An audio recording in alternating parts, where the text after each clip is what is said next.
Hello everybody and welcome back to A&J Gaming. This is your host, Andrew, also known as the world's greatest Magic player. I got another deck tech in store for you guys today, but real quick, wanted to make an announcement.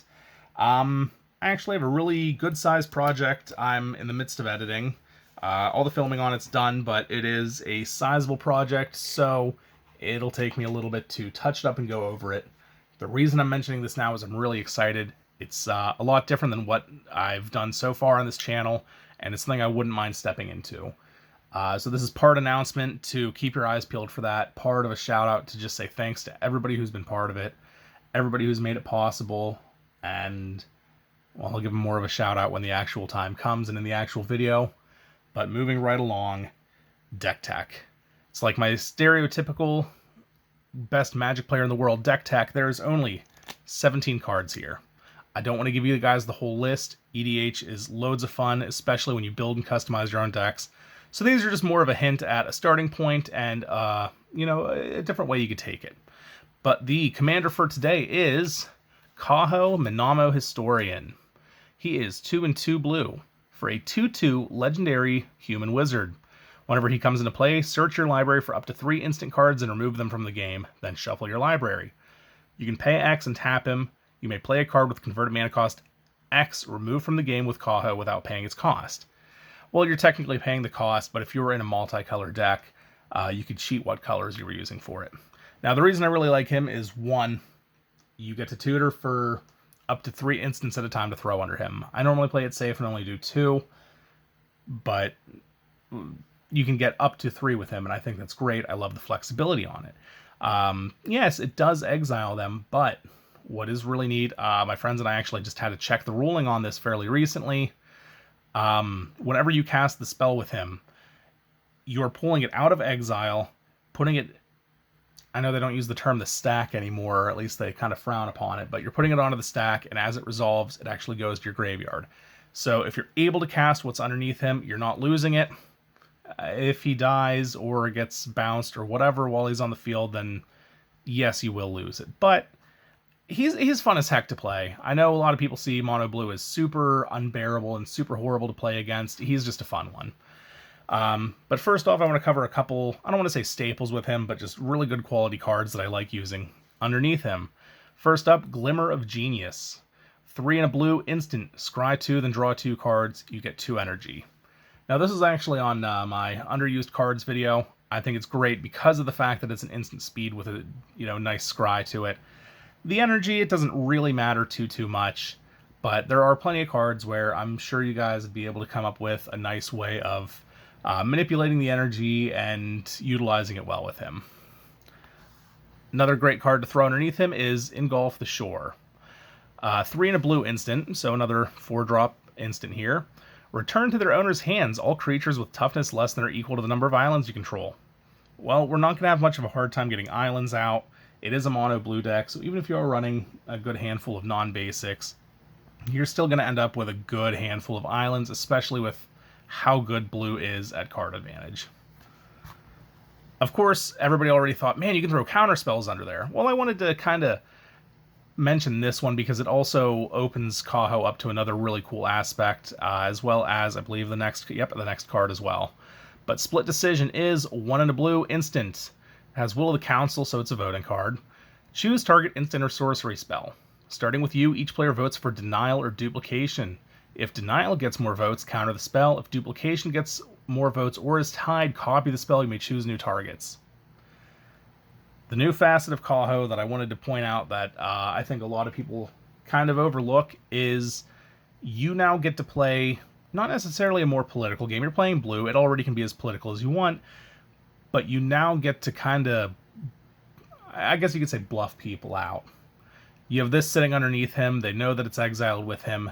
They now have to go, okay, if I am going to play Genesis Wave for 27, is it going to get countered? It might get countered. He is playing blue. But even worse, what if the blue player copies it? What if, there are a whole bunch of what ifs to it. They now have to play around you just because you allowed them to see one of the counters. Much like the next card they have to play around, Rapid Hybridization. It is a single blue instant. Destroy target creature, it can't be regenerated. The creature's controller makes a 3/3 green frog lizard creature token and puts it on the battlefield. Great, now they have to worry about what creatures they put out. It slows them down and it makes them cautious. Some of them will call you on it, maybe you're holding it, but again, it's just a whole different facet of what this deck can do, and it's loads of fun to just see the interaction. The last general, just good quality card I have to put under him is Turnabout. 2/2 blue for an instant, tap or untap all artifacts, creatures, or lands target player controls. You get to select how it works, and it has a good couple different ways it can work. It's just a really good quality card, and it can really turn around really fast. You can turn a combat around. It's a great card. I don't know why I don't see more people in my groups playing it. I think it's absolutely great. But these 5 have more or less been the building blocks, super basics, just because they synthesize or synergize really well with Kaho. But I wanted to cover 2 more cards that work really well with him, but not necessarily as going underneath him cards. And the first one is Riptide Laboratory. It's a land. You can either tap it to add 1 to your mana pool, or you can pay 1 in a blue, tap it, return target wizard you control to its owner's hand. You just got rid of the last counter spell or whatever you had hiding under Kaho. Somebody now knows that, oh man, I can finally blow up the board. I needed to clear this out. I need to blow it up and rebuild, whatever. Well, you can bounce him back in your hand to save him. You can do it to refuel him. It is a great quality card. Another absolute staple if you're playing Wizards. The final staple is, yes, it is an instant, but it's not one I'd ever put under Kaho unless I absolutely needed to. It is Foil. Foil is 2/2 blue for an instant. You may discard an island and another card from your hand instead of paying Foil's mana cost. Counter target spell. Yes, I could absolutely throw a 4 cost counter underneath Kaho, but the fact that I can just discard a card, well, discard 2 cards technically, an island and another card, when I'm fully tapped out and still be able to save myself, I love it. I like I said, this deck is mono blue. Card advantage is not something unknown to us. This card is just absolutely great. But speaking of card advantage, how do we get it? I like Shrine of Piercing Vision. It's an old one. I haven't seen many people use it, but I've had good luck with it. But it is a 2-cost artifact. At the beginning of your upkeep, or whenever you cast a blue spell, put a charge counter on it. Then you can tap it and sacrifice it. Look at the top X cards of your library, where X is the number of charge counters on Shrine of Piercing Vision. Put one of those cards into your hand and the rest on the bottom of your library in any order. It's like an Impulse or a Anticipate, but it can potentially get much bigger because it can just sit out there and grow turn after turn. I love it. Really helps you fish when you need an answer and you don't necessarily have it in your hand. Next card is Bond of Insight. It's a newer one. It is a 3 and a blue sorcery. Each player puts the top 4 cards of their library into their graveyard. Return up to 2 instant and or sorcery cards from your graveyard to your hand. Exile Bond of Insight. Cool, so some of the cards we whiffed underneath Kaho earlier, well, I shouldn't say whiffed, we had cast under Kaho, are now in our graveyard. We want them back, we want to do them again. Boom, Bond of Insight. Finale of Revelation. I love the card. I feel like anything that plays blue should play it. It's just a really good, solid card. Yes, like the other finales, it has exile it when it's done. It doesn't matter. This is a good card. But anyway, it is X and 2 blue for a sorcery. Draw X cards. If X is 10 or more, instead shuffle your graveyard into your library, draw X cards, untap up to 5 lands, and you have no max hand size for the rest of the game. That's awesome. Because what if I don't hit my Reliquary Tower? What if I needed that? What if there are too many good things in my graveyard? What if I need more cards? There are so many what ifs that this card answers. I think it's absolutely amazing. But we've covered card advantage. Let's get into board advantage. How are we going to keep from getting our faces beaten in before we can really do anything? And number 1 is Scourge of Fleets. It is a 5 and 2 blue 6/6 Kraken. When Scourge of Fleet enters the battlefield, return each creature your opponents control with toughness X or less to its owner's hand, where X is the number of islands you control. Again, this kind of functions similarly to Engulf the Shores. Engulf the Shores is non-selective. It just hits all creatures. Well, all creatures with toughness less than the number of islands you control, but it'll hit yours too. Scourge of the Fleets is a nice alternative, or a nice addition, because it'll only hit your opponents. And, of course, again, I just went over the card advantage. We're playing mono blue. We're going to have plenty of islands. It's going to hit its mark most of the time. Another board advantage card I have is Master of Waves. He is 3 and a blue for a 2/1 Merfolk Wizard with Pro Red.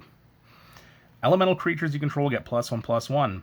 When Master of Waves enters the battlefield, put a number of 1/0 blue elemental creature tokens onto the battlefield equal to your devotion to blue. Now, devotion's an interesting mechanic, but I think it's really good synergy here. Well, he synergizes really well in the deck because, one, Riptide Laboratory can hit him if you need to pop him back off, get more elementals. Sure, the ones that you had will die, but he can potentially make you more. He's just great, because let's face it, you're going to have Kaho on the field as often as possible, so even just straight Kaho and Master of Waves right up, that's going to be 3 elementals. You get something else out there, another permanent, anything, and all of a sudden you're just going to have more and more elementals. Can you win the game with them? Well, with how I have the deck built, probably not, but they do give you a really good board presence, and they give you a lot of flexibility in how you handle the rest of the game. And the final card I have for board advantage is Rise from the Tides. Goes absolutely great in any deck that plays a good handful of spells. It is 5 and a blue for a sorcery. Put a 2/2 black zombie creature token onto the battlefield tapped for each instant and sorcery card in your graveyard. You play a handful of counter spells. Let's face it, by the time you're wanting to play this card in most games, obviously if you're going one-on-one against some straight-up aggro, might not always get the most benefit from it, but in most games, you're going to get every bit of 6, 7, 8 of these guys, and it is absolutely phenomenal. Now, I try to cover my twists on the deck, what makes them interesting. Some of these might be a little more, common, but I really like them. I think it makes the deck fun. So first up, we have Memory Erosion. 1 and 2 blue for an enchantment. Whenever an opponent plays a spell, that player puts the top 2 cards of his or her library into his or her graveyard. Awesome. Hey, you cast a spell. Mill 2. People are always going to be casting spells. Everything is a spell except for lands. It is a great card. It does put a little bit of a target on your head, but you have ways of mitigating that with everything else out here. Some of the bluffing with Kaho. There are ways of dealing with it, and it's just fun to see the interaction. Then we have Drowned Secrets. This is when you want to target somebody a little more. But Drowned Secrets is 1 and a blue. It's an enchantment. Whenever you cast a blue spell, target player puts the top 2 cards of their library into their graveyard. Yeah, like I said, you're going to put a target on your head, but it's going to be against one person.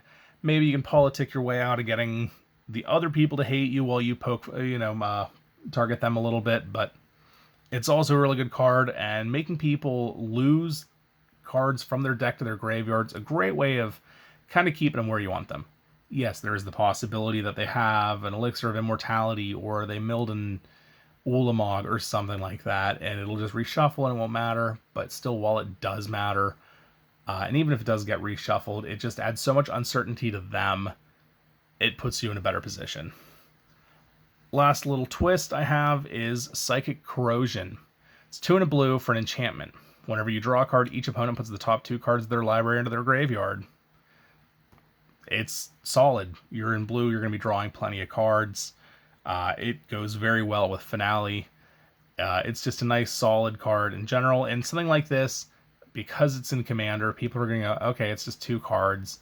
Some people are going to thank you for it because they're playing Recursion, but it normally doesn't put too much of a target on your head until you hit something really big of theirs, and or the only way that they had of getting said big thing back. But my final little, I don't want to call it a twist, but it's a win con of sorts, Jace, Wielder of Mysteries. Again, there are plenty of cards that'll let you draw a crap ton of cards. Finale of Revelation doesn't work too well with him, but just in general, he's actually pretty solid for a mono blue deck. But he is 1 and 3 blue. He's a Jace Planeswalker, and he comes in with 4 devotion on him. His, because he's a War of the Spark Planeswalker, he has that permanent effect. If you would draw a card while your library has no cards in it, you win the game. So he's like a Laboratory Maniac. You can +1 him to make target player put the top 2 cards of their library into their graveyard, and you draw a card. Alright, cool. You can target yourself with that if you're really dedicated to the win con. But his ult, to -8 him, you can draw 7 cards. Then if your library has no cards in it, you win the game. I really like that twist on it. I like how that pairs up with, his, I guess you could say, passive ability. Because, yes, the passive protects you from drawing while there are none in there, but makes you win. This says, if you make it to 0, we'll still let you win. All in all, I think it's a really... I think these are just some really good building blocks, staples to get you going. Give you something to think about if you ever decide to build a Kaho EDH. And honestly, I'd recommend it. He's a fairly cheap legendary. Mono blue is fun, as long as you're not trying to just be entirely overbearing the whole game. I mean, he's loads of fun. And it's from Kamigawa, and they just had some cool legends, and now you're going to be like, yeah, man, look at this. I get to play Kamigawa, because, I don't know. To me, it's something because Kamigawa has a special place in my heart. But anyway, that has been my Kaho Minamo Historian deck tech. Andrew, out.